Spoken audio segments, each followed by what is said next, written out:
بسم اللہ الرحمن الرحیم۔ حضرت شاہ صاحب رحمۃ اللہ علیہ نے زمین پہ جو فرشتے ہوتے ہیں اب یہاں سے ان کی بات شروع کی اور یہ بتایا کہ اللہ تعالی جب کسی چیز کو متعین اور نافذ کرنا چاہتے ہیں تو اس کے لیے اوپر کے فرشتے تو کام کرتے ہی ہیں، یہاں جو زمین پر فرشتے ہیں وہ بھی اللہ کے کہنے کے مطابق اس میں لگ جاتے ہیں۔ اور بنیادی طور پر وہ یہ بات جو کر رہے تھے کہ اللہ تعالی کی طرف سے فیض آتا ہے اور خدا کا فیض آسان لفظوں میں یوں سمجھنا چاہیے کہ جیسے بارش نازل ہوتی ہے تو ہر ایک چیز اپنی استعداد کے مطابق اسے قبول بھی کرتی ہے اور ویسا ہی نتیجہ بھی سامنے آتا ہے۔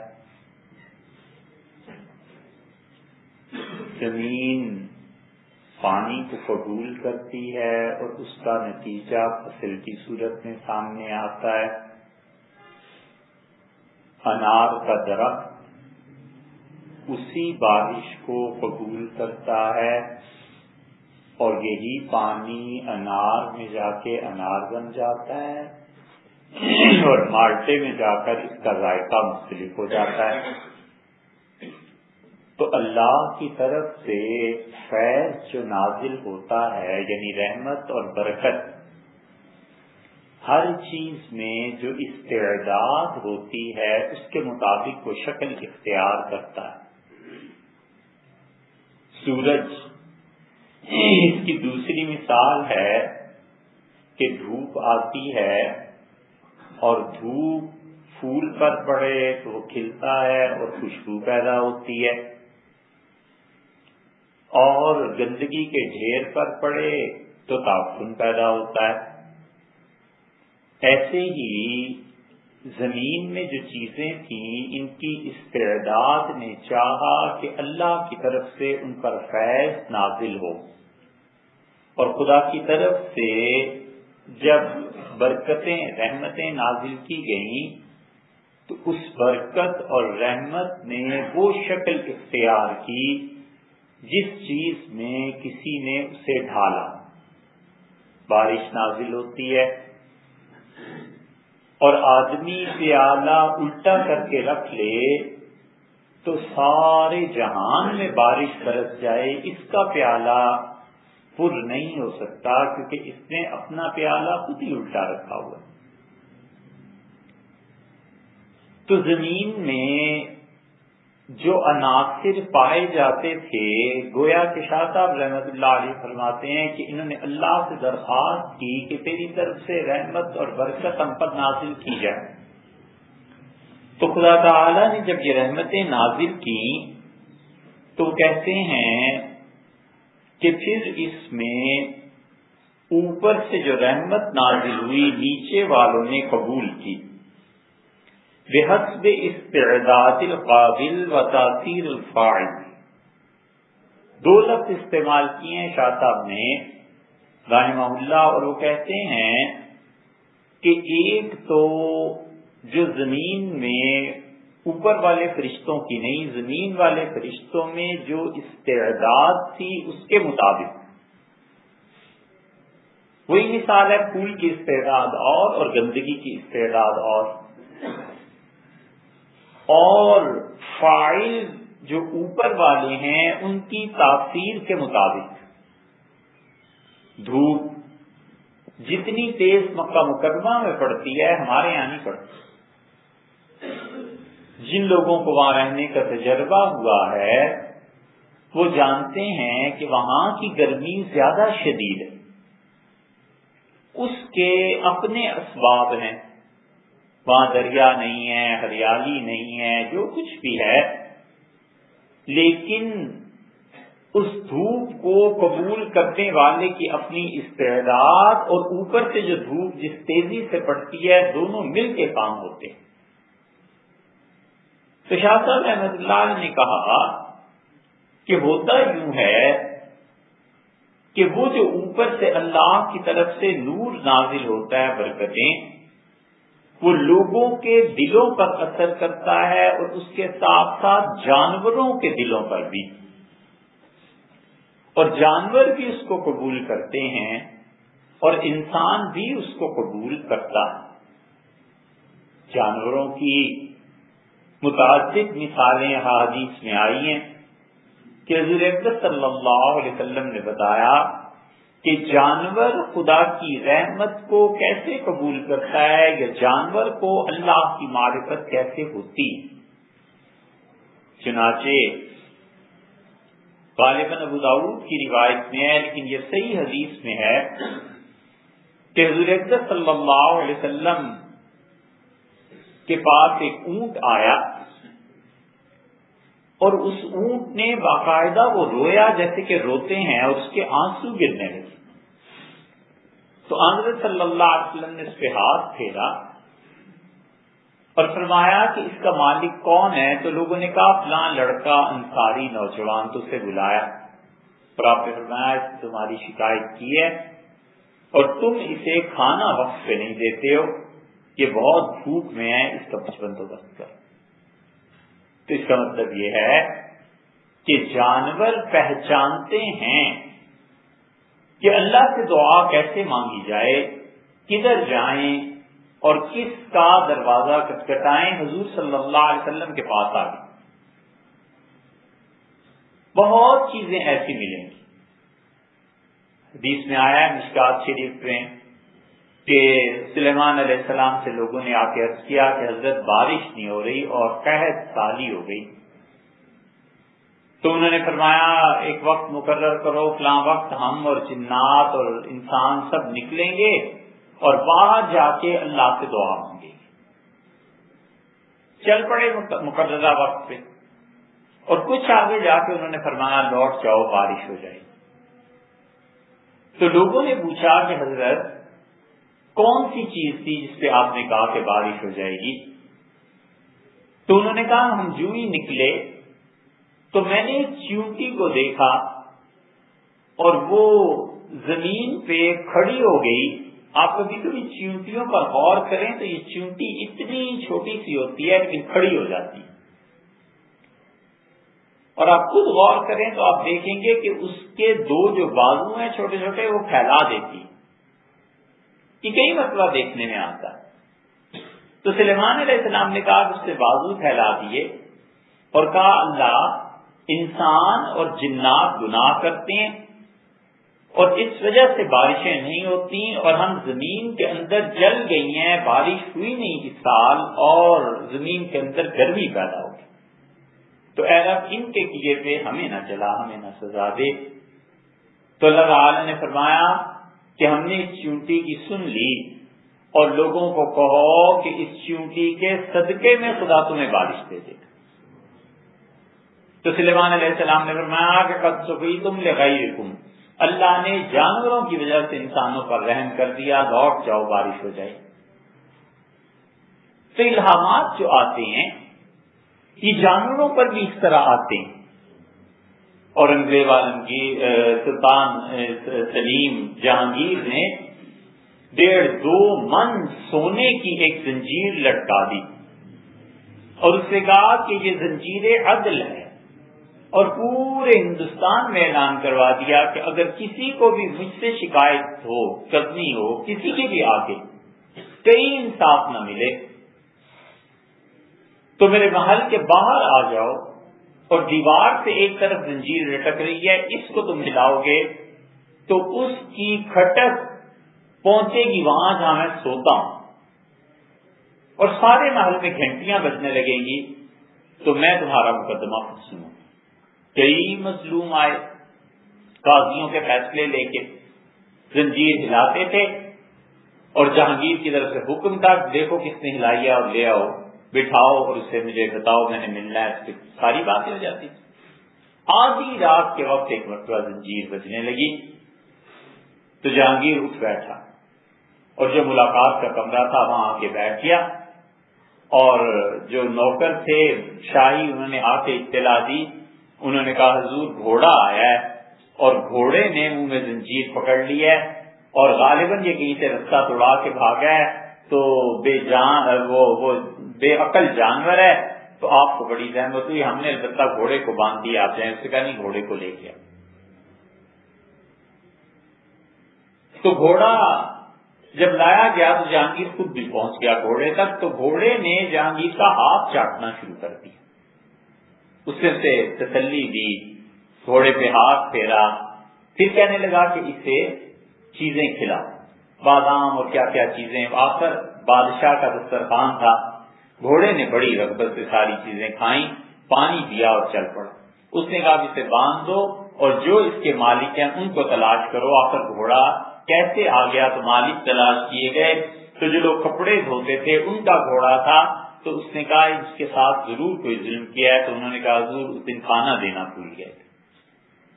یہ چیزیں الہامات ہوتی ہیں. اور جانور تو پھر ایسی چیز ہے جس میں جان ہوتی ہے، حتیٰ کہ پتھر یہ اللہ سے اپنے لیے رحمت کو طلب کرتے ہیں اور پتھروں تک میں یہ شعور پایا جاتا ہے. حضور صلی اللہ علیہ وسلم کی اپنی زندگی کا واقعہ ہے کہ ایک بے جان تنا درخت کاٹ کر اسے رکھ دیا گیا تھا. حضور صلی اللہ علیہ وسلم مسجد نبوی میں آتے تھے جو بالکل ابتدائی زمانہ تھا ممبر بننے سے بھی پہلے، 6 ہجری کا ہوگا، تقریباً 7 ہجری میں ممبر بنا ہے.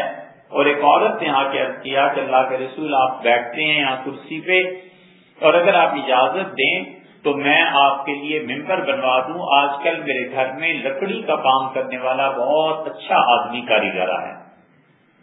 تو حضور صلی اللہ علیہ وسلم اجازت دے دی. وہ عورت اس کاریگر کو جنگل میں لے گئی اور جھاؤ، اصل عربی میں جسے کہتے ہیں جھاؤ کے درخت ہوتا ہے، چکوال وغیرہ ادھر بہت لگا ہوا ہوتا ہے، اس کا اس نے ممبر بنوایا کہ 3 درجے تھے اس کے، اور آ کے حضور صلی اللہ علیہ وسلم کے سامنے رکھا. اور مسجد نبوی میں آپ بیٹھتے تھے کرسی پہ، لوہے کی کرسی تھی، لوہے کے پاؤں ہوتے تھے، اور وہ کرسی بھی ہندوستان سے کہیں سے بکنے کے لیے گئی تھی. صحابہ رضی اللہ عنہ نے خرید لی تھی اور مسجد میں رکھ دی تھی کہ حضور صلی اللہ علیہ وسلم کرسی پہ بیٹھ کے لوگوں سے خطاب کیا کریں. اور آپ اپنی آہستہ آہستہ عمر شریف زیادہ ہو رہی تھی تو ایک تنا رکھ لیا، اس تنے پر ہاتھ رکھ کے کھڑے ہو گئے سہارا لینے کے لیے. تو جس دن ممبر بنا حضرت انس رضی اللہ عنہ کہتے ہیں کہ حضور صلی اللہ علیہ وسلم نے اس تنے کو ہٹا دیا اور تھوڑی ہی دیر میں مسجد نبوی میں ایسی آوازیں گونجنے لگیں جیسے بچہ روتا ہے. تو حضور صلی اللہ علیہ وسلم ممبر سے نیچے اترے اور اس تنے پہ ہاتھ رکھ دیا اور وہ ایسے چپ ہو گیا جیسے بچے چپ ہوتے ہیں. تو آپ نے فرمایا میں اس پہ ہاتھ رکھتا تھا تو اس نے شکایت کیا ہے کہ اب آپ نے مجھ پہ ہاتھ اس مرتبہ نہیں رکھا تو یہ میری فراق اور مجھ سے دور ہونے جانے کی وجہ سے رو پڑا. تو یہ چیزیں ہیں. اسی لیے مسلم کی روایت میں آتا ہے حضور صلی اللہ علیہ وسلم نے فرمایا میری نبوت سے بھی پہلے پتھر جو مجھے سلام کرتے تھے مکہ مکرمہ کے، میں ان پتھروں کو بھی جانتا ہوں. اور یہی وہ چیز ہے، اتنی روایات ہیں کہ ہم انہیں جھٹلا نہیں سکتے، اتنی چیزیں ہیں. یہی وہ بات ہے کہ حضور صلی اللہ علیہ وسلم نے فرمایا جس نے حجر اسود کو ایمان کے ساتھ چوم لیا یا چھو لیا تو قیامت میں اللہ تعالیٰ اس حجر اسود کو زبان دے دے گا اور یہ ہر اس انسان کے ایمان کی گواہی خدا کے سامنے دے گا جس انسان نے حالت ایمان میں اس کو چوما ہو. تو گویا جتنے حاجی جاتے ہیں حجر اسود کو چومتے ہیں یا دور سے استلام کرتے ہیں، یہ اس میں فیڈ ہو رہا ہے. اب تو سمجھنا بہت آسان ہے، کمپیوٹر میں کیا کیا فیڈ ہو جاتا ہے، ابھی اس میں فیڈنگ ہو رہی ہے، قیامت کے دن یہ سب چیزیں کھل جائیں گی اور وہ لوگوں کے ایمان کی گواہی دے گا۔ تو یہ فیض شاہ صاحب رحمۃ اللہ علیہ کہتے ہیں کہ ہر چیز اپنی طرف اللہ کی طرف سے جو فیض آتا ہے اسے قبول کرتی ہے، اس سے انسانوں کے اور جانوروں تک کے احکامات بدل جاتے ہیں اور پھر وہ اس کام میں لگ جاتے ہیں، زمین پہ پیدا ہونے والے فرشتے جس کام کو اللہ نے ان کے لیے طے کیا ہے وہ فرشتے اس کام میں چلے جاتے ہیں، ان فرشتوں کو بتایا جاتا ہے کہ تم نے کیا کرنا ہے اور کیا نہیں کرنا۔ مثلا شاہ صاحب رحمۃ اللہ آگے 3-4 مثالیں دیتے ہیں، فرماتے ہیں ہوتا یہ ہے کہ یہ فرشتے طبعی اشیاء پر اپنا اثر مرتب کرتے ہیں اور چیزوں کی حرکات کو زیادہ کر دیتے ہیں، اور اس کی مثال ایسے سمجھو جیسے پتھر زمین پر پھینکا جائے، فَأَثَّرَ فِيهِ مَلَكٌ كَرِيمٌ، اور کوئی فرشتہ اس پتھر کے ساتھ لگ جائے تو فَمَشَى فِي الْأَرْضِ، تو وہ پتھر زمین میں اکثر مما يتصور فی العادت، عام حالات میں پتھر جتنی تیزی سے لڑکتا ہے فرشتہ اسے مزید دھکا دے دیتا ہے اور اس سے زیادہ تیزی سے جاتا ہے۔ طبعی اشیاء میں یہ چیزیں اپنا اثر کرتی ہیں اور طبعی اشیاء کو یہ اپنی ان حرکات میں مزید اضافے کا باعث بنا دیتی۔ ایک آدمی دعا مانگتا ہے اور کہتا ہے کہ اے رب مجھے اس بیماری سے نجات دے، وہی ڈاکٹر وہی مرض وہی دوائی 2 مریضوں کو دیتا ہے، ایک مریض جلدی ٹھیک ہو جاتا ہے، دوسرا مریض تھوڑے دیر سے ٹھیک ہوتا ہے۔ اب وہ ڈاکٹر کہتے ہیں کہ اس کے ساتھ یہ ہوا، اس کی فزیک اچھی تھی، اسے فلاں بیماری نہیں تھی، چاہے وہ 10,000 توجیحات کی کر لیں اور سب کی سب صحیح اور عقلی ہوں، لیکن اس میں ایک عنصر یہ بھی ہوتا ہے کہ اللہ کے فرشتے اس دوائی میں اثر پیدا کر دیتے ہیں، اللہ اس کی دعا کو قبول کر لیتا ہے، تو وہی دوا جس نے 10 دن میں اثر کرنا تھا 5 دن میں اثر کرنے لگتا۔ اسی طرح دوسری چیزیں بھی ہوتی، مثلا 2 آدمی تنخواہ لیتے ہیں، گھرانہ اور کنبہ برابر ہے، اور ایک آدمی اس تنخواہ میں بخوبی گزارا کر لیتا ہے، پیسے اس کے پورے ہو جاتے ہیں، ٹھیک ہے اس میں قناعت ہے اور فضول خرچی نہیں ہے یہ چیزیں، لیکن ایک چیز اللہ کی طرف سے برکت بھی نازل کی جاتی ہے، وہ ایک جگہ پہنچ جاتی ہے، دوسری جگہ خدا نہیں دیتا، نہ دے۔ حضرت ابو ہریرہ رضی اللہ عنہ آئے اور نبی کریم صلی اللہ علیہ وسلم کے سامنے ایک ڈبے میں کھجوریں لے آئے اور کہا اللہ کے رسول دعا کر دیجئے اللہ اس میں برکت دے۔ تو رسول اللہ صلی اللہ علیہ وسلم نے اپنا ہاتھ رکھا اور دعا دے دی اور فرمایا کہ اس میں خالی نہ کرنا، جب کھجوریں کم ہو جائیں اور ڈال دینا، پھر اور ڈال دینا۔ حضرت ابو ہریرہ رضی اللہ عنہ کہتے تھے کہ پورا دور رسول اللہ صلی اللہ علیہ وسلم کا گزرا، بھوک لگتی تھی میں اس سے کھجوریں نکال لیتا تھا، میری والدہ بھی نکال لیتی ہیں، بکر کا دور گزرا، عمر کا دور گزرا، عثمان رضی اللہ عنہ ان کا دور آیا، اور امیر المومنین رضی اللہ عنہ جب شہید ہوئے تو پھر وہ میرا ڈبہ گم ہو گیا۔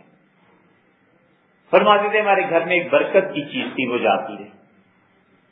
تو اشیاء کے ساتھ برکات جمع ہو جاتی ہیں، انسانوں کے ساتھ خدا کی طرف سے برکتیں جمع ہو جاتی ہیں، فرشتے ساتھ لگ جاتے ہیں، اب انسان کو نظر نہیں آتا، اور جب کہیں بھی انسانوں کا خون بہتا ہے وہ فرشتے بھاگ جاتے ہیں، اس لیے کہ انسانوں کا قتل اور خون ناحق ہو جائے، جو حق ہوتا ہے خون بالکل درست ہوتا ہے، اس کے باوجود کائنات میں تبدیلی آ جاتی ہے، ناحق خون کا تو پوچھنا ہی نہیں چاہیے کہ وہ کتنا شدید گناہ ہے، مجموعی اعتبار سے ساری نسلوں پر فرق پڑ جاتا ہے۔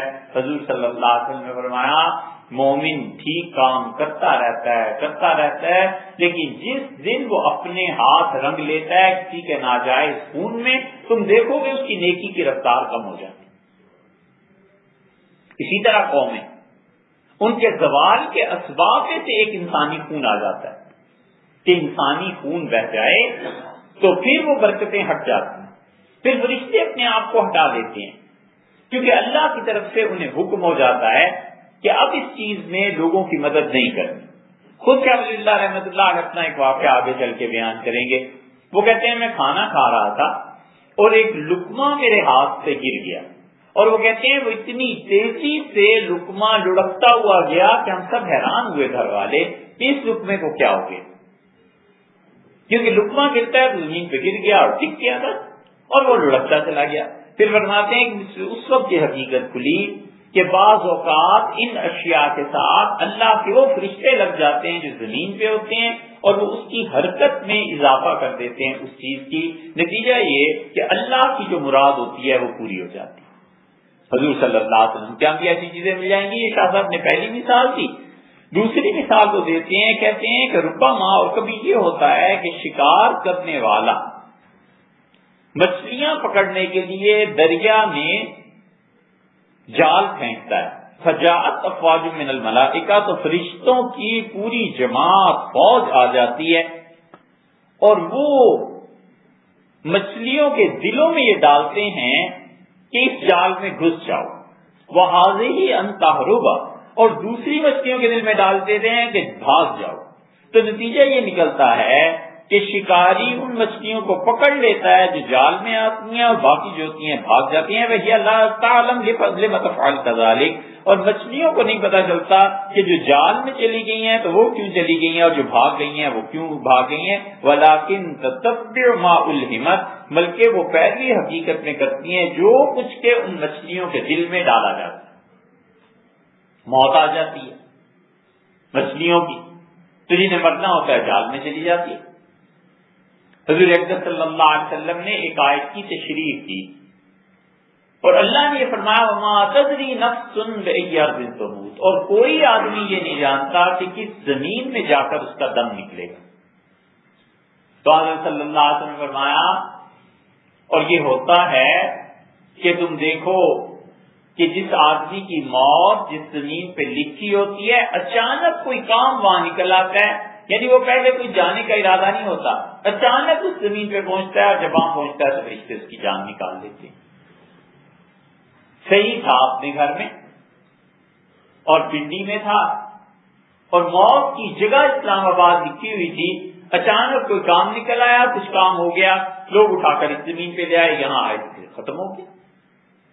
اللہ کی طرف سے یہ چیزیں الہام کی جاتی ہیں تاکہ خدا کی تقدیر پوری ہو جائے, اور اللہ کبھی ان چیزوں کو روک لیتا ہے تاکہ وہ بھی اللہ کی دوسری تقدیر ہے جو پوری ہو جائے. یہ مثال اس کی حدیث میں بھی آئی ہے.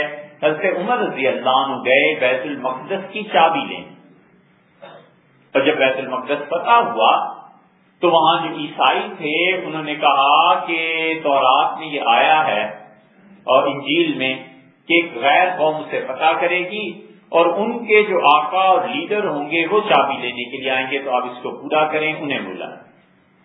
خط لکھا گیا, سیدنا عمر رضی اللہ عنہ آ گئے اور حضرت عمر رضی اللہ عنہ جب مدینہ منورہ سے چلے ہیں, زمانہ یہ تو تھا نہیں, انہیں کیا پتا تھا کہ پیچھے کیا ہونا ہے کیا نہیں ہونا, اور اگر اپنی جگہ وہ کسی کو امیر المومنین یا نائب مقرر کر کے گئے تھے اور وہ بغاوت ہو جاتی اور حرمین شریفین ہاتھ سے نکل جاتا تو سیدنا عمر رضی اللہ عنہ کی خلافت کو کون مانتا. سیدنا عمر رضی اللہ عنہ نے اپنی جگہ پہ اس سفر میں جانے سے پہلے سیدنا علی رضی اللہ عنہ کو مقرر کیا. اس لیے جو لوگ یہ کہتے ہیں کہ حضرت علی رضی اللہ عنہ خلافت راشدہ میں تینوں خلفاء کا کوئی عہدہ انہیں قبول نہیں انہوں نے کیا, کیونکہ وہ سمجھتے تھے کہ یہ تینوں خلافتیں غصب کی بھی ہیں اور میرا حق تھا انہوں نے چھین لیا ہے. تو جن مورخین نے تاریخ لکھی ہے, اب یہ تاریخ کا واقعہ ہے نا, کوئی قرآن حدیث کا واقعہ تو ایسا ہے نہیں, حدیث کی کتابوں میں ذکر آیا ہے تو ضمناً آیا ہے, اصل تو تاریخ کا واقعہ ہے. اب تاریخ کا ایک واقعہ ہے کہ لاہور مغلوں کے قبضے میں تھا, تو اب اس میں ایمان اور کفر کی کیا بات ہے.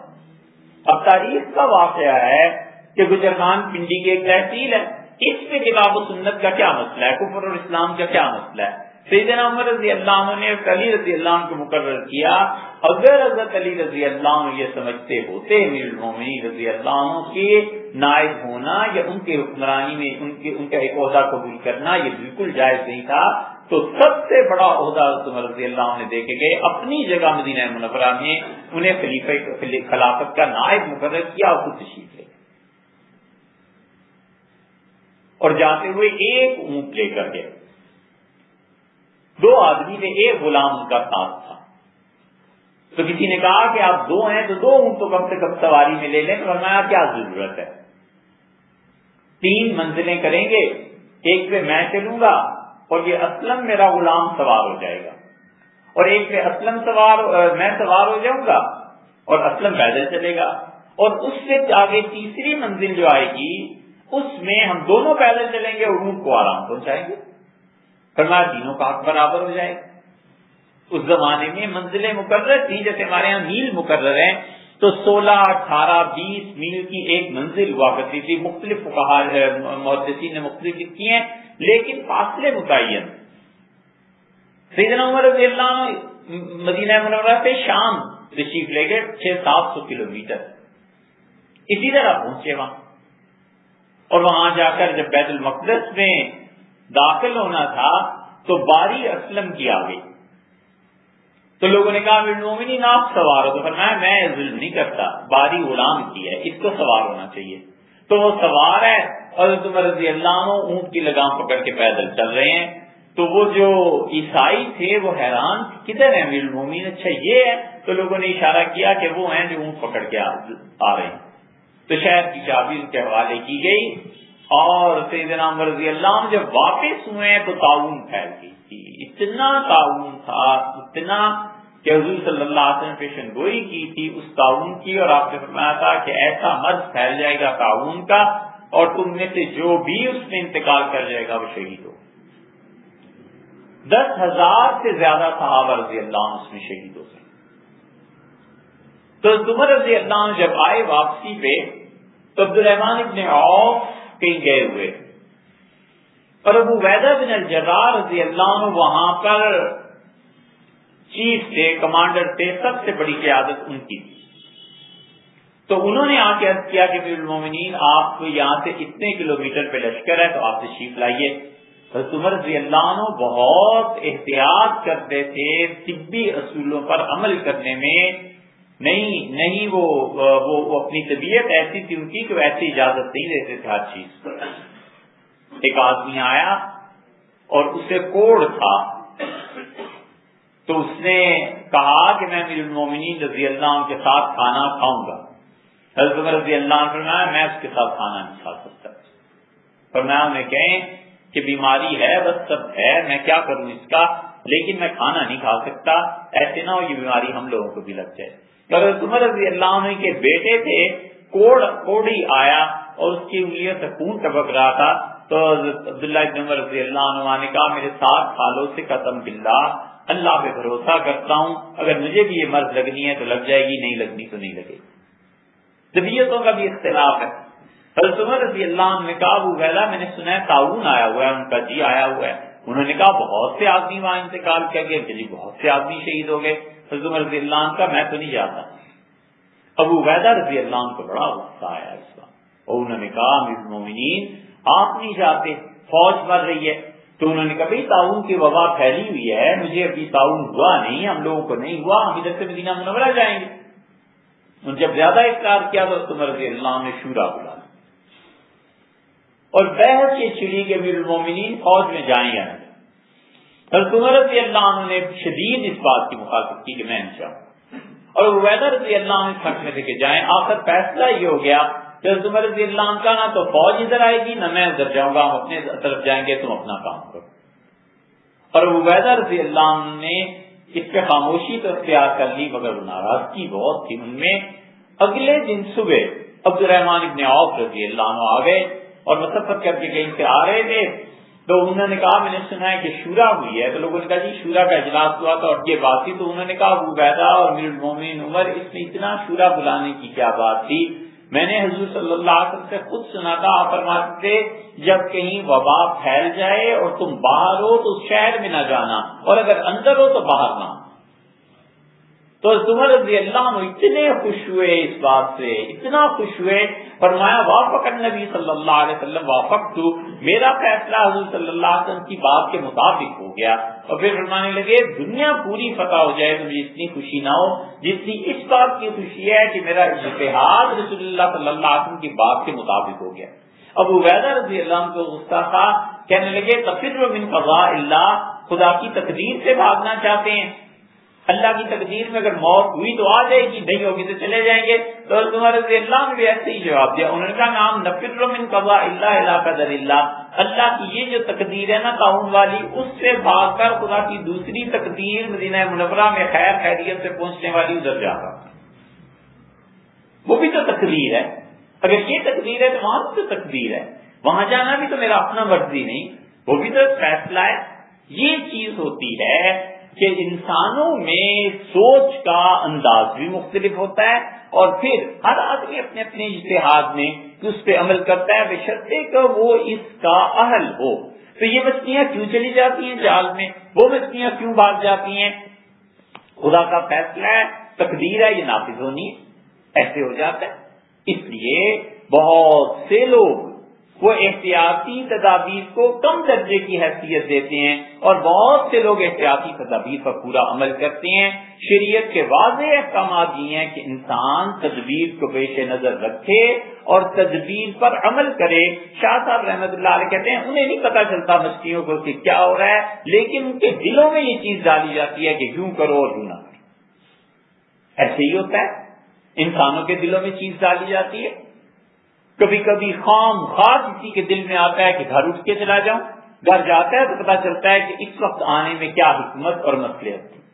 کبھی کبھی خام خواہ دل میں آتا ہے کہ فلاں چیز کو کھا لوں، اب وہ چیز جو کھا لیتا ہے تو وہ کسی بیماری کا علاج بن جاتی ہے، اس کے دل میں فرشتے ڈال دیتے ہیں، اللہ کو اس آدمی کی عافیت مطلوب ہوتی ہے، یہ چیز کھا لو تک اس طرح۔ اور اگر اللہ کے ہاں منظور ہو کہ شخص کو بیمار ہونا ہے تو پھر خام خواہ جیو بھی چاہتا ہے کسی چیز کو جا کے کھا لیتا ہے اور بیمار ہو جاتا ہے۔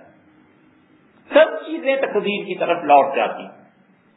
شاہ صاحب رحمۃ اللہ علیہ تیسری مثال دیتے ہیں اور کہتے ہیں ربما تقاتلت فئتان، کبھی کبھی یہ بھی ہوتا ہے کہ دو گروہ آپس میں لڑتے ہیں، فجاءت الملائکہ، تو فرشتے آ جاتے ہیں، تو زینوا فی قلوب هذه الشجاع، تو وہ ایک گروہ ایک فوج کے دل میں ڈالتے ہیں کہ جنگ کے لڑو، واتبعوا، ڈٹ جاؤ اپنے دشمنوں کے مقابلے میں، تو وہ ان کے دماغ میں اچھے خیالات ڈالتے ہیں، دشمن کو شکست دینے کا جذبہ ابھارتے ہیں، اور دوسری گروہ جو ہوتا ہے فوج کا، اس کے دل میں یہ بات ڈال دیتے ہیں کہ تم ان کے مقابلے میں نہیں ٹھہر سکو گے۔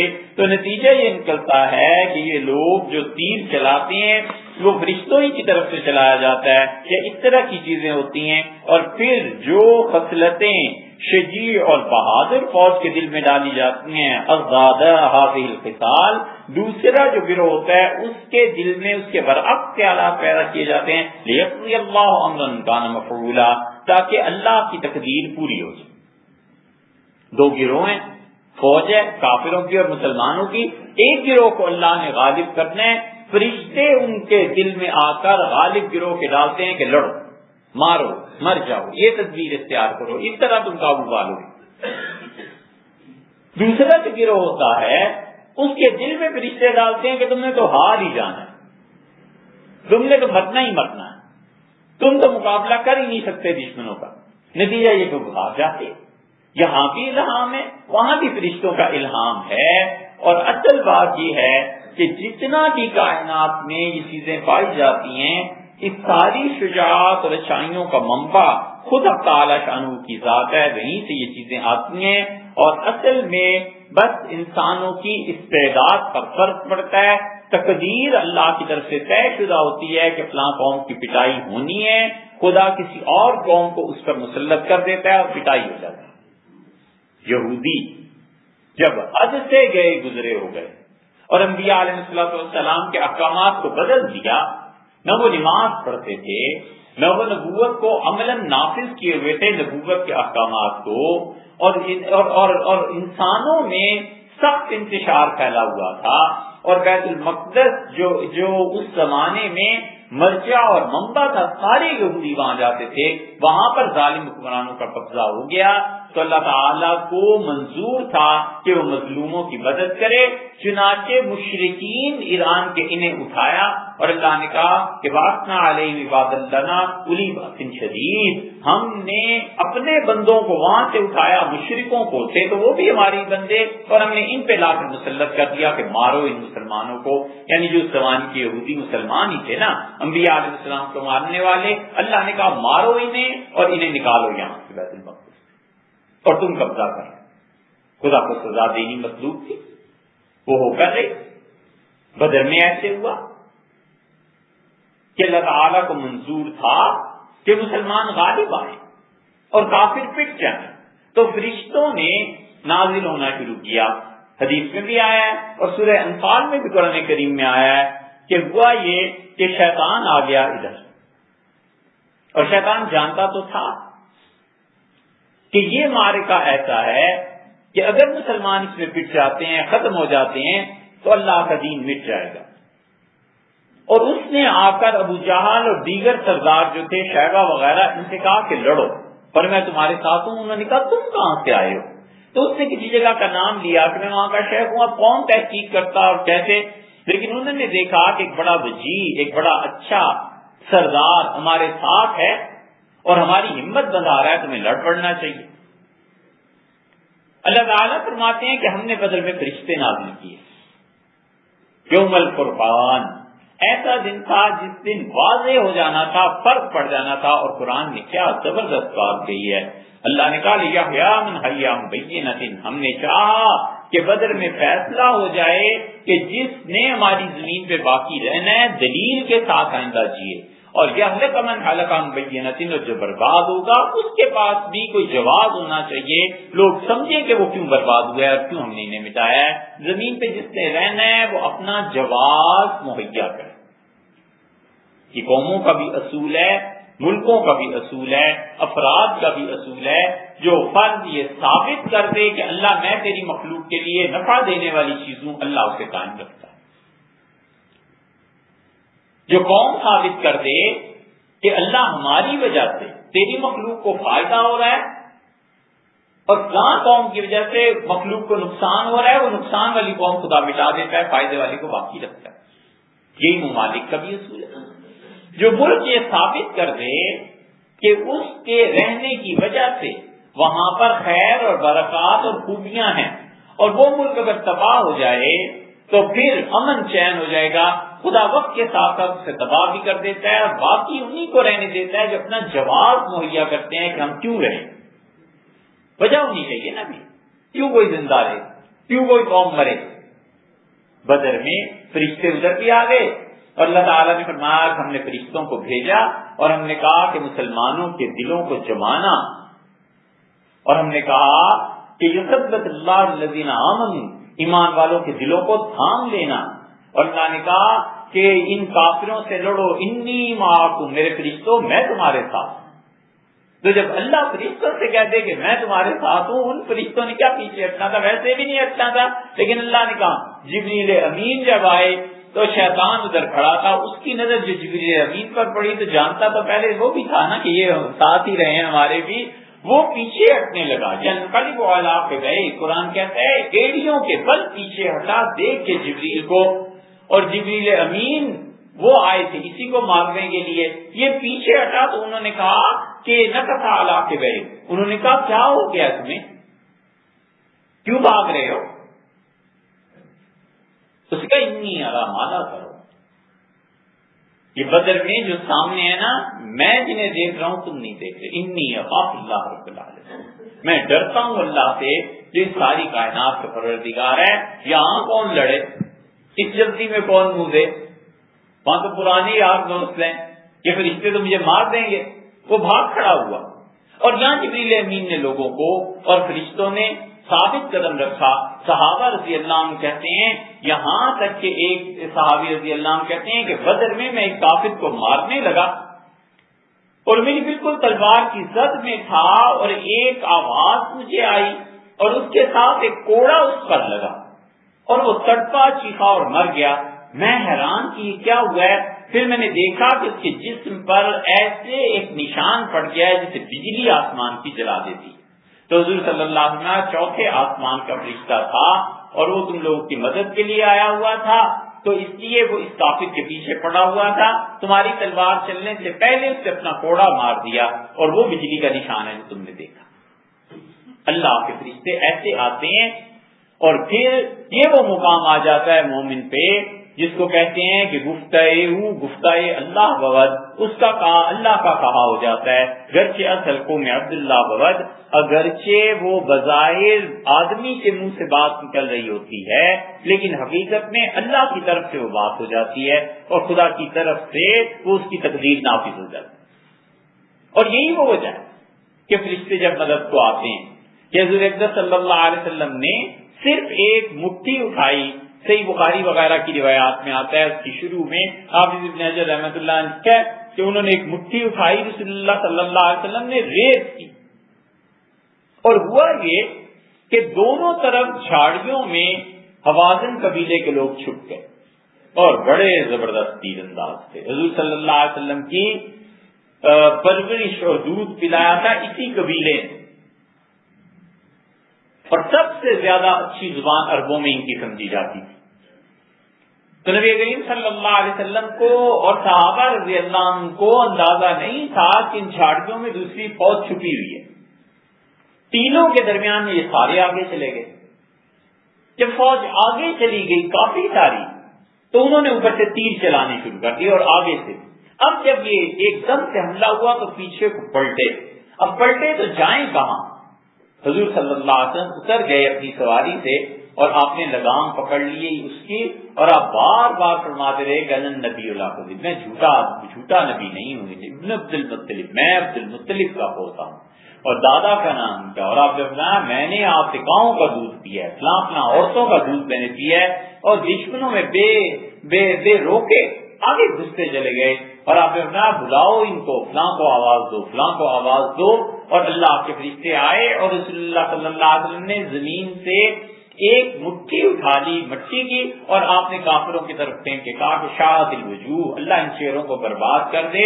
جو بعد میں مسلمان ہوئے ہیں وہ کہتے ہیں کہ اس ایک مٹھی میں اتنی تاثیر تھی، ہم میں سے کوئی آدمی ایسا نہیں تھا جس کی آنکھوں پہ وہ مٹی نہ پڑی ہو، اور پھر اس نے تیر کمان سب چھوڑ کے اپنی آنکھیں مل لینا شروع کر۔ اللہ کی طرف سے ایسے بھی ہو جاتا ہے، خدا جب کسی کام کو کرنا چاہے تو اس طرح بھی وہ اس کام کو نافذ کر دیتا ہے۔ یہ فرشتے تھے جنہوں نے اس مٹی سے ان کافروں کی آنکھوں کو خراب کر دیا، ان میں خارش پیدا ہو گئی اور انہوں نے تیر کمان چھوڑ دی، اور رسول اللہ صلی اللہ علیہ وسلم نے پھر ان لوگوں کو قیدی بنا لیا۔ پھر نبی کریم صلی اللہ علیہ وسلم کے پاس لوگ آئے اور صحابہ رضی اللہ عنہ نے کیا حضور صلی اللہ علیہ وسلم تشریف فرما تھے، اور آپ نے فرمایا کہ یہ کون ہے؟ ایک عورت نے کہا رات کہ یہ کون ہے، تو بتایا گیا کہ محمد صلی اللہ علیہ وسلم۔ اس نے کہا یہ وہی محمد ہے جو قریش میں تھا، بچہ تھا اور یہاں آیا تھا دودھ پینے کے لیے۔ تو صحابہ رضی اللہ عنہ نے کہا وہی ہیں۔ صبح ہوئی تو عرض کیا گیا کہ اللہ کے رسول ایک عورت رات بھر اصرار کرتی رہی ہے کہ آپ سے ملنا چاہتی ہے۔ حضور صلی اللہ علیہ وسلم نے فرمایا بلاؤ اسے۔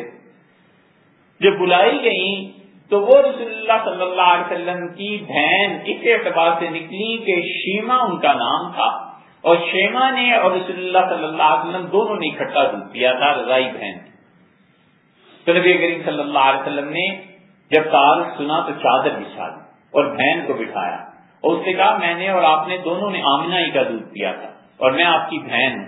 اور پھر رسول اللہ صلی اللہ علیہ وسلم نے بچپن میں کہیں اس کے ہاتھ پہ دانتوں سے کاٹ لیا تھا، تو اس نے کہا یہ ہے وہ نشان جو تم نے بچپن میں مجھے کاٹا تھا، یہ میری صحیح بہن ہونے کا ثبوت ہے۔ حضور صلی اللہ علیہ وسلم نے دیکھا تو اس کو دیکھ کر پھر آمنہ یاد آئی، پھر رو پڑے اور فرمایا کیا کہتی ہو؟ اس نے کہا میں تمہیں مشورہ دیتی ہوں یہ سارے لوگوں کو آزاد کر دو، اگر یہ قید میں رہے تو لوگ کل کیا کہیں گے کہ ایک بادشاہ تھا محمد صلی اللہ علیہ وسلم، اور جب اسے اللہ نے غلبہ دیا تو اس نے اپنے کنبے قبیلے خالاؤں کو، چچاؤں کو، ماموں کو، بہنوں بھائیوں کو قید کر دیا، بڑی بدنامی کی بات۔ بڑی بہن تھی نا، مشورہ دیا حضور صلی اللہ علیہ وسلم کو، تو آپ نے فرمایا ٹھیک ہے، اور پھر فرمایا بہن میرے حصے میں جو غلام آئے ہیں میں انہیں آزاد کر سکتا ہوں، اور رسول اللہ صلی اللہ علیہ وسلم نے کھڑے ہو کے اعلان کیا کہ یہ قبیلہ ایسا ہے جن لوگوں کا دودھ میں نے جس عورت کا دودھ میں نے پیا تھا حلیمہ کا، وہ اس قبیلے سے تھی، تو لوگوں جو میرے پاس کہتی ہیں میں آزاد کرتا ہوں، تمہاری اپنی مرضی ہے۔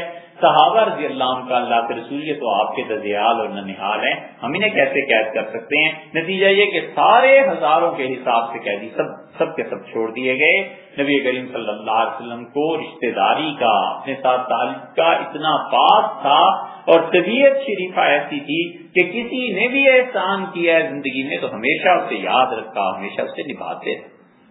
یہ اسلام کی تعلیم، یہ دین کی تعلیم ہے کہ آدمی جس ماحول میں جہاں پرورش پاتا ہے بہت سی چیزیں ایسی ہوتی ہیں جو لوگ نیکیاں کرتے ہیں، احسان ہوتا ہے، ان احسانات کا بدلہ جو اللہ نے دینا ہے وہ تو دینا ہی دینا ہے۔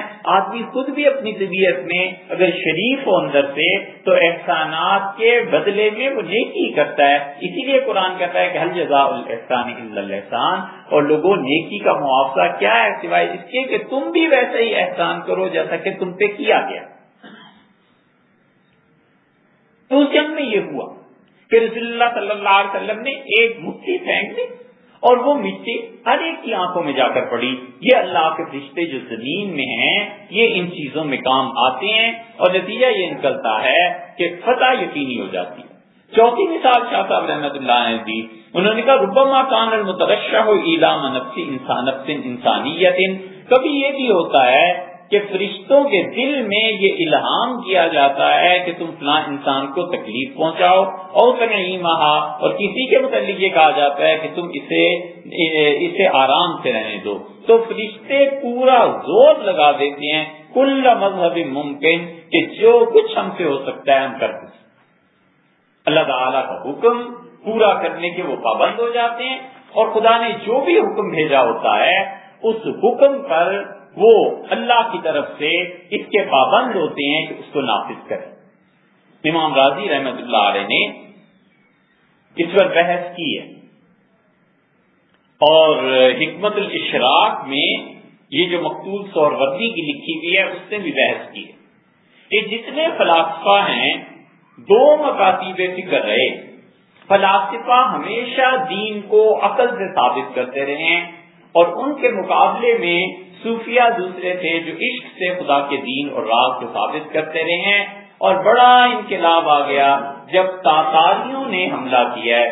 تاتاریوں کے حملے کے بعد عام طور پہ امت کا رجحان تصوف کی طرف ہوگی۔ وجہ یہ تھی کہ مسلمانوں نے پچھلی 6 صدیوں میں اتنا بڑا کوئی حادثہ نہیں دیکھا۔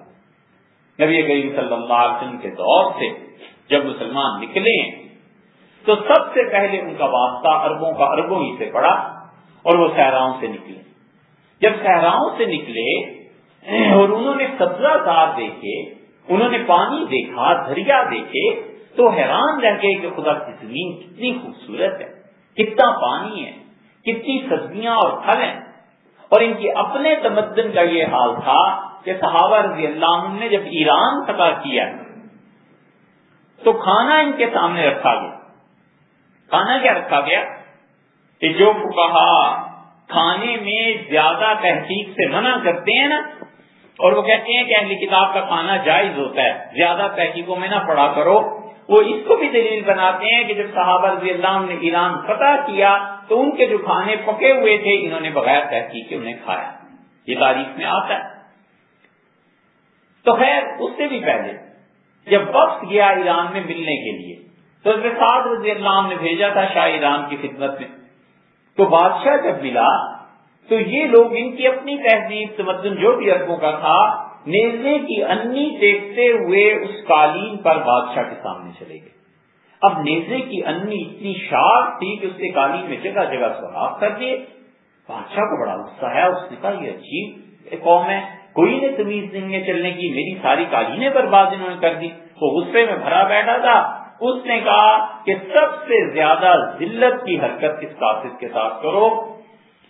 اور انہوں نے جب قوموں میں جینے کی امنگ ہو اور آدمی کی سوچ پازیٹو ہو اور آدمی ہمت کر لے کہ میں نے جینا ہے اور دنیا میں کچھ کر کے ہی مرنا ہے، پھر وہ رویہ ہوتا ہے جو صحابی رضی اللہ عنہ کا تھا۔ اس نے کہا سب سے زیادہ ذلیل حرکت کرو، اور وہ یہ کہ لوگ تو ایک دوسرے کے منہ پہ کبھی جوتا مارتے ہیں یا مٹی پھینکتے ہیں یا کوئی کام کرتے ہیں، انہوں نے کہا مٹی کا ٹوکرا اس کے سر پہ رکھو، اسے کہو لے جائے اور ساتھ کو جا کے دے جو سبحانہ تعالیٰ آ رہا ہے، تاکہ ذلیل ہوں اور رسوا ہوں۔ گویا مٹی پھینکنے کے مترادف مٹی پھینکا کرتے تھے، جوتا پھینکا کرتے تھے۔ یہ جوتا پھینکنے کی رسم جو اب چلی ہے یہ اب کی نہیں، بڑی پرانی ہے۔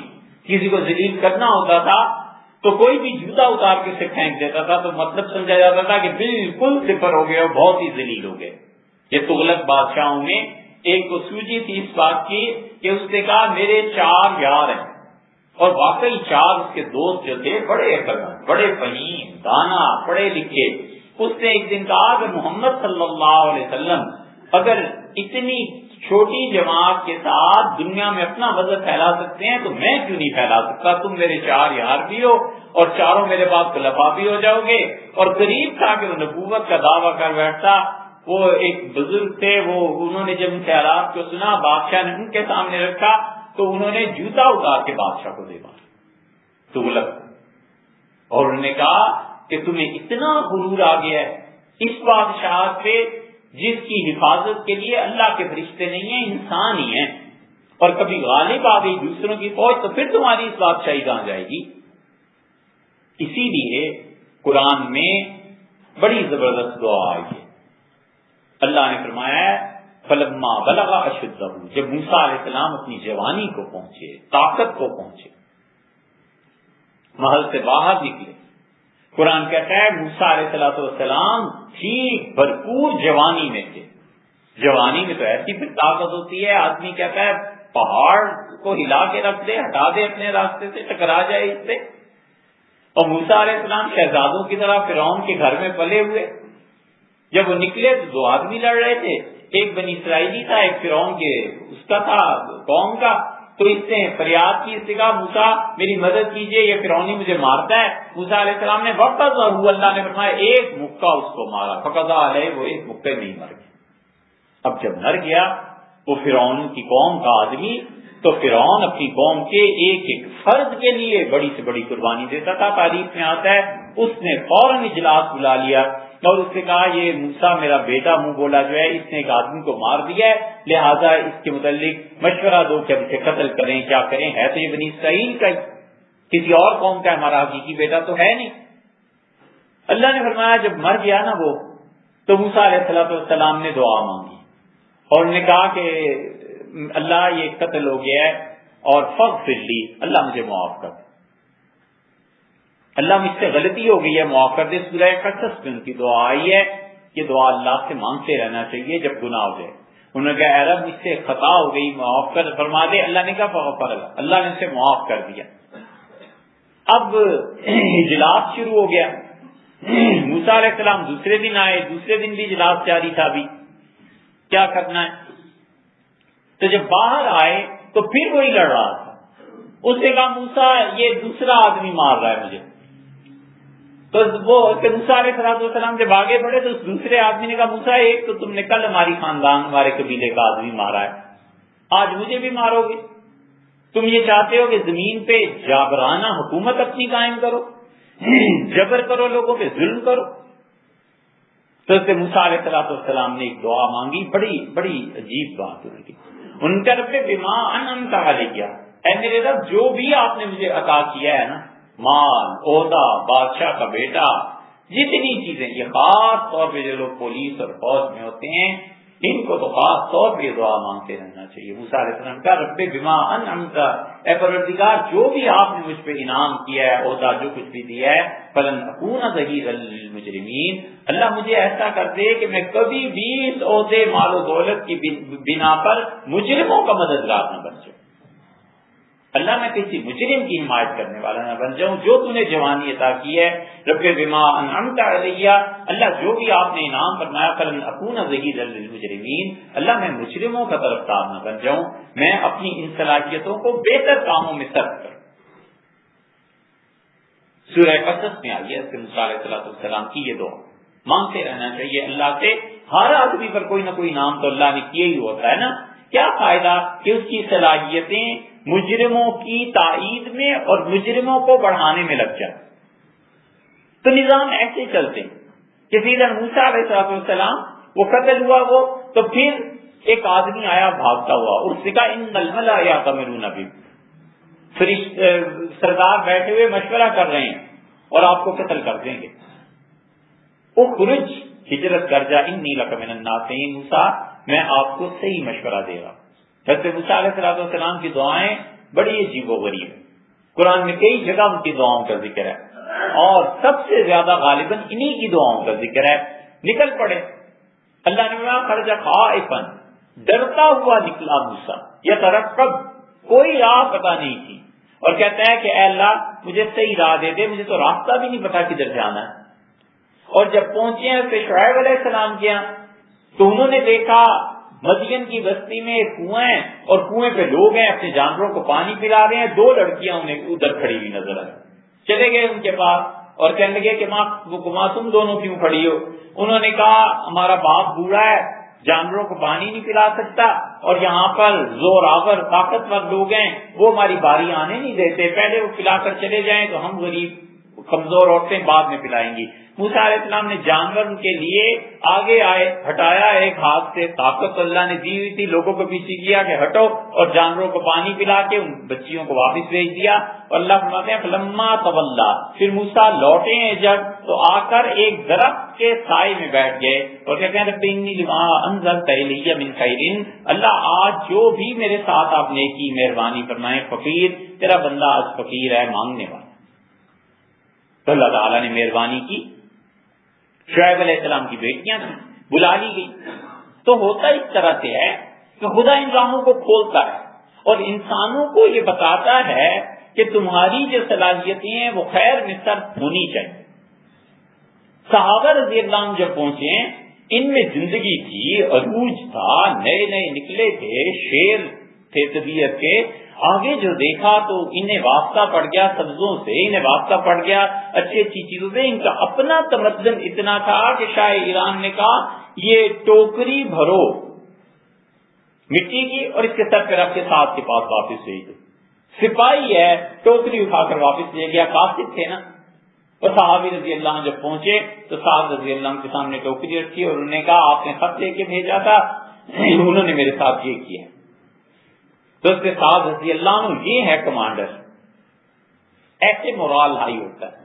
انہوں نے کہا مبارک ہو، لوگوں کو بلایا اور فرمایا مبارک ہو تم لوگوں کو. انہوں نے کہا حضرت کیا مبارک، اس نے تو ٹوکری بھیج دی مٹی کی اٹھا کے. کہنے لگے کہ زمین کا کچھ حصہ اس نے دے دیا، کچھ ہم لے لیں گے، یہ مبارک. صحابہ رضی اللہ عنہ کہتے ہیں ہم جب ایران فتح کے لیے گئے ان سے بات چیت کرنے کے لیے تو انہوں نے ہمارے سامنے گوشت رکھا اور گوشت کے ساتھ چپاتیاں رکھنی. ان عربوں نے کبھی چپاتیاں دیکھی نہیں تھی کہ اتنی پتلی روٹی بھی ہوتی ہے. تو انہوں نے گوشت کھا لیا اور روٹیوں سے ہاتھ صاف کرنے لگے. تو ایرانیوں نے بتایا کہ ہاتھ صاف کرنے کے لیے نہیں ہے، یہ بھی گوشت صاف لگا کے کھاتے ہیں. حتیٰ کہ یہ پٹھان یہ غزنوی جب ہندوستان آئے ہیں تو یہاں انہوں نے دیکھا کہ ہندو دال پکا کے کھاتے تھے روٹی کے ساتھ. تو پٹھان ہنسے بہت اور انہوں نے کہا کہ عجب قوم دیدن، عجیب قوم سے واسطہ پڑا ہے، غلہ بغلہ بھی ترنت غلے کو غلے کے ساتھ ہی لگا لگا کے کھا رہے ہوتے ہیں.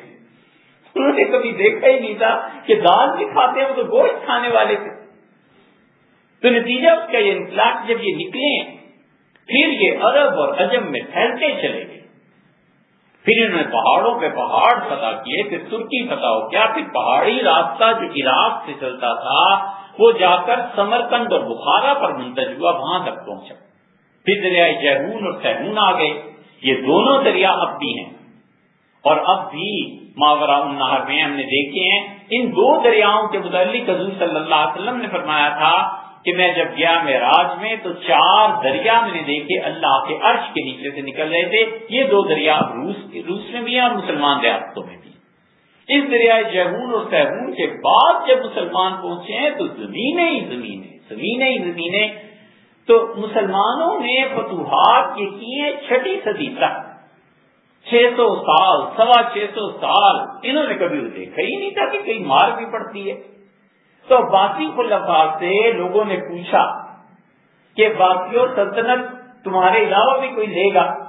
تو عباسی کئی بادشاہ شہزادے ان کے کہتے تھے عیسیٰ علیہ السلام آ کے لیں گے، ان سے پہلے تو کوئی امید نہیں کہ سلطنت ہم سے چھوٹ جائے۔ 36 خلفاء ان کے پے در پے گزرے، اور ایک ایک خلیفہ کی عمر 50 60 سال کچھ حکومتیں کرتے رہے، ان کے ذہن میں وہ گمان میں بھی نہیں تھا۔ اور پھر جو اٹھی ہے تاتاریوں کی فوج اور فتنہ، تو تاتاری ایسے تھے کہ جب انہوں نے فتح کرنے شروع کیے، علاقے مارنا شروع کیا، اور سرحدیں، ہندوستان میں اس وقت قطب الدین ایبک کی حکومت تھی، اور ایبک چاہتا تھا کہ ہندوستان بچ جائے، مسلمانوں کی نئی نئی حکومت قائم ہوئی تھی، التمش آئے، التمش کے بعد ایبک آیا، ایبک غلام تھا، التمش نے جاتے ہوئے حکومت سے دے دی کیونکہ وہ اہل تھا بہرا۔ تو تاتاریوں نے خوارزم پر قبضہ کرنے کی کوشش کی، اور ملک جلال الدین بادشاہ تھا خوارزم کا، اس نے ان تاتاریوں کو شکست دے دی، اور بھگاتے ہوئے تاتاری کھڑیرتے ہوئے اسے یہاں تک لے آئے، اٹک دریا تک، دریائے سندھ تک، یہ ساری چیزیں۔ اور خوارزم کے بادشاہ نے اس ہلاکو خان کو، تاتاریوں کو وہ چنے چبوائے کہ وہ حیران تھے یہ آدمی کیا ہے۔ آخر ایک موقع ایسا آ گیا جب خوارزم کے بادشاہ کو ساری سلطنت چھوڑنی پڑ رہی تھی، تو اس نے خط لکھا اس کو سلطان قطب الدین ایبک کو کہ تاتاری آ گئے ہیں اور کیا میں ہندوستان میں آ سکتا ہوں۔ قطب الدین دلی میں تھا، ایبک کی قبر ابھی تک ہے بادشاہی مسجد لاہور میں۔ ہم ایک مرتبہ گئے تو آثار قدیمہ والے تھے، تو ہم نے ان سے پوچھا کہ اس قبر کو کبھی کھولا گیا؟ تو انہوں نے کہا کئی سال پہلے، 30-40 سال پہلے یہ قبر بیٹھ گئی تھی تو ہم نے اس کی مرمت کی تھی۔ ہم نے ان سے پوچھا کہ کیا دکھائی دیا؟ تو انہوں نے کہا سلطان قطب الدین ایبک کی لاش اب تک ویسے ہی ہے جسے رکھی ہوگی کسی نے کسی زمانے میں، کہنے لگے صرف کفن تھا وہ تار ہو گیا ہے، باقی آدمی ویسے کا ویسے ہی تھا۔ ظاہر ہے کہ اسے اسی طرح رکھنا تھا، یعنی کوئی تشہیر اس کی کرنی نہیں تھی۔ آثار قدیمہ کے لوگ تھے جنہوں نے ہمیں بتایا۔ تو سلطان قطب الدین ایبک اب اگر نہ کر دیتا تو ممکن ہے خوارزمیوں کو حکومت مل جاتی، سمرقند اور بخارا سے فوج لے کے ہندوستان پہ دوڑ لیتے، اور اگر ہاں کر دیتا تو پیچھے تاتاری تھے، تاتاری کہتے کہ اچھا تم نے ہمارے دشمن کو بنا دیا لہذا تم بھی مارے جانے کے قابل ہو۔ تو بڑا خوبصورت خط ایبک نے لکھوایا، اس نے کہا حضور سمندر بہت بڑا ہے اور ہندوستان چھوٹی سی کشتی ہے، اور مجھے افسوس ہے کہ کشتی مزید بوجھ کی متحمل نہیں ہو سکتی، اس میں مزید بوجھ ڈالا نہیں جا سکتا۔ تو خوارزم سمجھ گیا، ملک خوارزم، اور وہ پھر جب نکلا ہے دریائے سندھ میں اس نے گھوڑا ڈال دیا، اور تاتاریوں میں یہ ہلاکو وغیرہ وہاں پہنچ گئے۔ اس نے اس موقع پہ ایک تاریخی جملہ کہا، تو دیکھتا رہا خوارزم کے بادشاہ کو، تو آرام سے پار اتر گیا دریائے سندھ کا پورا پارٹ اس کو کراس کر کے۔ تو اس نے کہا ماں نے ایسا بچہ جنم بھی نہیں دیا اور جنم بھی نہیں دے گی، اتنا بہادر آدمی میں نے زندگی میں پہلی مرتبہ دیکھا ہے کہ یوں اطمینان سے گھوڑے پر بیٹھ کے اسے رکوا دی تیر اندازی، اور اس نے کہا بہادر آدمی ہے، ذرا دیکھوں تو کب ڈوبتا ہے۔ نہیں بالکل نہیں ڈوبا، آگے چلا گیا۔ اب تاتاری تھے، تاتاریوں نے وہ قتل و غارت گری کی ہے کہ انسانی کھوپڑیوں کے مینار تعمیر کر دیے، اور تاتاری اتنے مست تھے کہ جب یہ بغداد اور موصل اور عراق پہنچے تو وہاں کے عرب لکھتے ہیں مورخین کہ ہم مسلمان ان کے گھوڑوں کے سامنے جو اور جوار اور باجرہ اور یہ چیزیں ڈالتے تھے تو ان کے گھوڑے تاتاریوں کے اتنے طاقتور تھے کہ وہ جو کو منہ نہیں لگاتے تھے۔ آ کر پتا چلا کہ جناب یہ تو پھل کھاتے ہیں، یا پھلدار درخت جو ہیں ان کی ٹہنیاں کاٹ کے ڈالو تو وہ کھاتے ہیں، اور اتنا خون تھا ان میں کہ تاتاری کاٹتے تھے کسی کو، اس کا خون پی جاتے تھے اور سورج کو سجدہ کرتے تھے۔ مسلمان کافر سب ملے ہوئے تھے۔ پھر جب یہ دمشق پہنچے ہیں تو ابن تیمیہ رحمۃ اللہ علیہ جمعے کی نماز پڑھا کر نکلے، اور ابن قیم کہتے ہیں کہ تاتاریوں کی فوج ایک جگہ بیٹھی ہوئی تھی اور شراب پی رہے تھے۔ اس قصے میں بڑے سبق ہے جو انسان کو سیکھنا چاہیے۔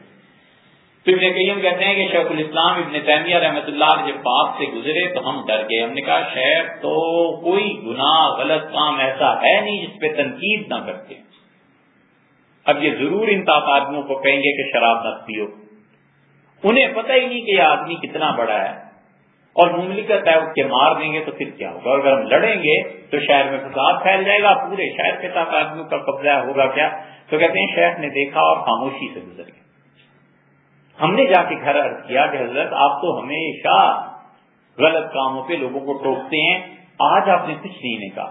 تو انہوں نے کہا میں نے اس لیے نہیں کہا کہ یہ چھوٹا شر ہے، اگر میں نے روک دیتا اور یہ غصے میں فوجی اٹھ کھڑے ہوتے اور شہر میں جا کے مسلمان عورتوں کو کچھ کرتے یا مسلمان مردوں کو مار دیتے تو وہ بڑا گناہ جو ہوتا اللہ مجھ سے پوچھتا کہ چھوٹے گناہ پہ کیوں نہیں راضی ہو گئے اور لوگوں کو بڑے گناہ کی طرف دھکیلتے۔ یہ کبھی کبھی ہوتا ہے کہ چھوٹا شر برداشت کرنا پڑتا ہے، آدمی اگر چھوٹا شر برداشت نہ کرے تو اس سے بڑا شر پیدا ہو جائے گا۔ بچہ کبھی دیر سے آتا ہے، باپ مصلحتاً چپ ہو جاتا ہے کہ اب کیا کریں، عمر ایسی ہے، وقت ایسا ہے، اسے پتا ہے کہ اگر میں بولوں گا تو اس کے بعد گھر میں اس سے زیادہ فتنہ بڑا پھیل جائے گا، اس لیے چپ رہو بہتر۔ حدیث میں بھی آ رہا ہے، ایک صحابی رضی اللہ عنہ وفات سے پہلے انہوں نے وصیت کی، انہوں نے اپنے بیٹوں کو 10 چیزیں لکھوائی، ان میں سے ایک چیز انہوں نے کی، انہوں نے کہا جس شخص کی طبیعت میں شر ہو، میرے بچوں اس کے چھوٹے شر پہ راضی رہنا، اگر اسے چھوٹے شر پہ ٹوکو گے تو کل کو اس سے بڑھ کر شر وہ تمہارے سامنے لے آئے گا، اس سے بڑا شر پہ بھگتنا پڑے گا، چھوٹے شر پہ خاموش ہو جاؤ تاکہ بڑے شر سے بچ سکو۔ اب تک آدمیوں نے مسلمانوں کو مارا، کھوپڑیوں کے مینار بن گئے، پورا عالم اسلام ہلا دیا، اور جس کو خلافت انہوں نے ختم کر دی اور خلیفۃ المسلمین کو انہوں نے مارنا چاہا، تو اب یہ تاتاری ڈرتے تھے، ان کے ذہن میں کچھ بھی تھا لیکن خلافت کی بڑی عظمت تھی، اور ان کا اگر خلیفۃ المسلمین کو مارا گیا تو کہیں ایسے نہ ہو کہ آسمان سے عذاب آ جائے۔ کوئی بڑھتا نہیں تھا آگے۔ توسی جس نے بہت بڑا یہ ہنگامہ برپا کیا، بڑا پڑھا لکھا، بڑا غضب کا پڑھا لکھا تھا، اس نے یہ ہنگامہ برپا کیا، اور اس کی وجہ یہ ہو گئی کہ اسے کسی وجہ سے مسلمانوں نے قید کر دیا تھا، اس نے قید خانے سے تاتاروں کو لکھا کہ آؤ اور بغداد پہ حملہ کرو، وہاں القمی جو بادشاہ وزیر اعظم کا سیکرٹری ہے وہ بھی میرا دوست بھائی ہے، ہمارا اور اس کا مطلب فقہ جعفریہ کا ہے، تو تم جب آؤ گے تو ہم اپنی سلطنت کے راز تمہیں دے دیں گے، ہم تمہیں بتائیں گے کون کون سے راستے سے آنا ہے، کدھر کدھر سے آنا ہے، مسلمانوں کی کیا کمزوری ہیں۔ القمی اور توسی نے یہ ساری داستان گھڑ لی۔ علامہ اقبال اسی لیے کہتے ہیں نا کہ میں اپنے پیر و مرشد مولانا روم رحمت اللہ علیہ کی قیادت میں گیا تو میرے پیر و مرشد نے روحانی سفر ہے علامہ اقبال کا، اقبال کہتے ہیں کہ پھر میرے پیر و مرشد فلاں جگہ مجھے لے گئے، چاند میں لے گئے، فلاں جگہ لے گئے، فلاں جگہ لے گئے، تو ایک جگہ جو پہنچے جہنم، جب میرے پیر و مرشد نے مجھے دکھائی تو جہنم کہاں پر ہے، ہم حیران ہوئے کہ جہنم کو کیا ہو گیا، اللہ نے جنہیں عذاب دینا ہوتا ہے، سزا دینی ہوتی ہے، جہنم میں پھینکا، جہنم سے پوچھا تجھے کیا ہو گیا، اس نے کہا 2 آدمی مجھ میں ایسے آ گئے ہیں کہ خود مجھے عذاب ہو رہا۔ تو میں نے جہنم سے پوچھا کون آ گیا، اس نے کہا میر جعفر اور میر صادق، ایک بنگال سے اور ایک دکن سے۔ اس نے کہا تو اقبال کہتے ہیں میں نے جہنم سے کہا کہ تو 2 غداروں کی وجہ سے پریشان ہے، ہندوستان ایسے ہزاروں غداروں سے بھرا پڑا ہے، قوم کے جو غدار ہوتے ہیں، اقبال نے بتایا جہنم ان کی وجہ سے عذاب میں آ جاتی ہے، یہ اتنے بدبخت ہوتے ہیں اس لیے کہ ان کا ایک ایک حکم، ایک ایک بات ہزاروں نہیں لاکھوں کروڑوں آدمیوں کی تقدیر کے فیصلے گویا کہ کر دیتے ہیں۔ تو وہ 2 تھے توسی اور القمی، اب وہ خلیفہ کو مارنے کے لیے کوئی تیار نہیں تھا، تو اس نے کہا تاتاریوں نے پوچھا کہ اب کیا کریں، خلیفہ کو کیسے قتل کرنا ہے، اس کا نہ قتل کرو، تمہارا خیال ہے خون گرے گا تو خدا عذاب دے دے گا، تم کمال کرتے ہو، نبی صلی اللہ علیہ وسلم کے نواسے کا خون ان ظالموں نے کربلا میں گرایا اور خدا نے عذاب نہیں دیا، خلیفۃ المسلمین پہ کیا ہوگا، جیسے اس طرح کرو قالین میں لپیٹو، بڑا خوبصورت قالین خلیفہ کو اس میں لپیٹ دیا گیا، اس کا ٹھڈے مارو اس قالین کو اندر ہی مر جائے گا۔ یہ خلیفۃ المسلمین کے ساتھ انہوں نے کیا، اور اس کا عالمی سطح پہ مسلمانوں پہ اثر پڑا، پھر دنیا کی بے رغبتی، مال و اموال سے دل کا اٹھ جانا، ہر طرف قتل، ہر طرف قید، ہر طرف خون، انسانی کھوپڑیوں کے مینار دیکھ کے لوگوں کا دل سرد پڑ گیا۔ پوری امت میں اس وقت تبدیلی آئی کہ لوگ جس نشے اور غفلت میں پہنچ چکے تھے پھر جاگ گئے اور پھر اٹھ کھڑے ہوئے، اور بڑا ہی احسان ہے ان عورتوں کا جن عورتوں میں سے شاید آج کسی کا ایک کا بھی نام پتہ نہیں ہے، ان تاتاریوں نے جو بڑے بڑے مظالم کیے، مردوں کو مار دیا، تو ظاہر ہے معاشرے میں عورتوں کی کثرت ہوگی، ان تاتاری عورتوں کو انہوں نے اپنے گھروں میں ڈال دیا۔ اتنا بڑا انقلاب آیا ہے کہ 70-80 سال کے بعد یہ تاتاری خود مسلمان ہو گئے، اور مسلمان ہو گئے پھر انہوں نے خلافت قائم کر دی، اور پھر جو خلافت قائم کی یہ ترکوں کی خلافت تھی، بنو عثمان کی، اور عثمانیوں کی خلافت پھر 400 سال سے زیادہ چلتی رہی، یہاں تک کہ 1923-24 میں آ کے تاتر کمال پاشا نے اس خلافت کو توڑا ہے۔ یہ اصل میں تاتاری پٹھان تھے جنہوں نے اس خلافت کو قائم کیا تھا۔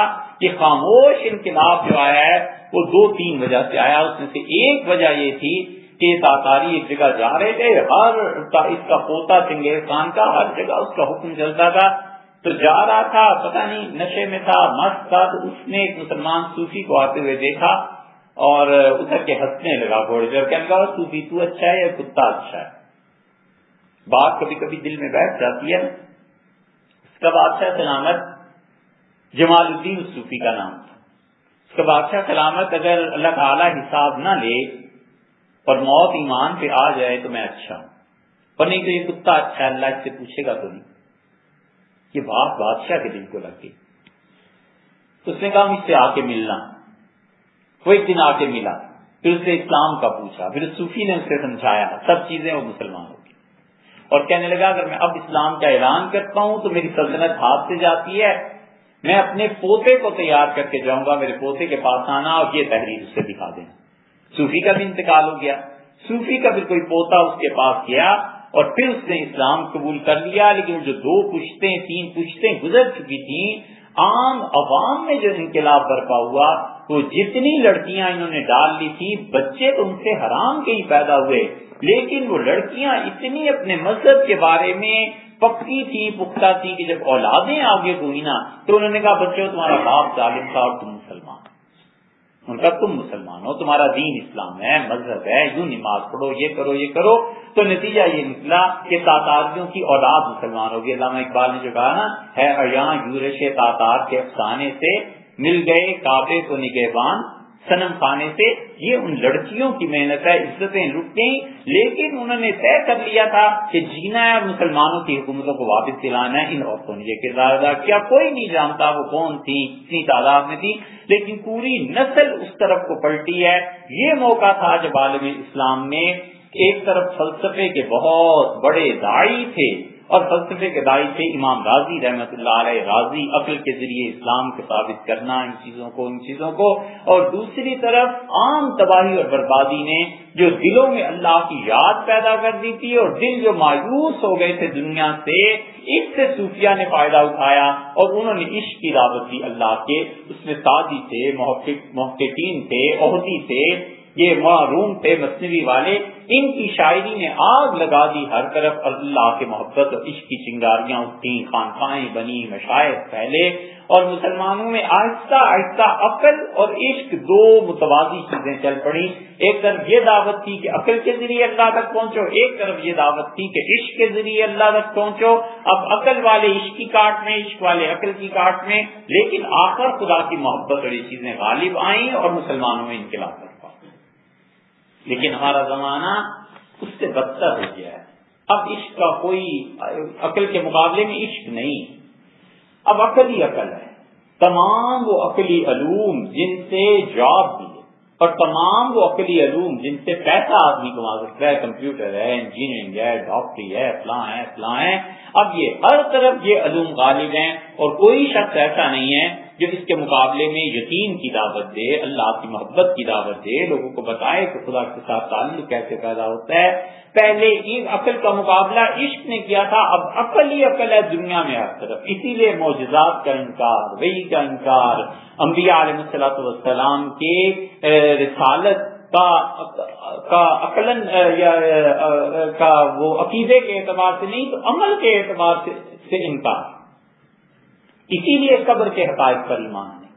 اگر ایمان آخرت پہ ہو اور قبر پہ ہو تو لوگ وہ کرتوت کریں جو آج معاشرے میں ہو رہے ہیں، اس لیے کہ آہستہ آہستہ اندر کا ایمان کھوکھلا ہو گیا ہے۔ کسی مسلمان سے پوچھو آخرت آنی ہے، وہ کہے گا جی بالکل آنی ہے، قبر میں عذاب ہوتا ہے، جی بالکل ہوتا ہے، اور اس کے عمل کو دیکھو تو وہ عمل کافروں سے بدتر ہے. کافر سے پوچھو قبر آخرت، وہ کہتا ہے کوئی چیز نہیں، لیکن اس کا عمل پھر بھی اچھا ہے کہ مسلمان اس سے بھی کم درجے میں کئی جگہ پر چلا گیا ہے. وجہ اس کی یہ ہے کہ یہ ایمان عملی زندگی میں نہیں رہا، صرف عقیدے کی حد تک محدود رہ گیا، اور عقیدہ بھی جیسا ہے ایسے. تو عقل اور عشق کسی زمانے میں آپس میں ٹکرا.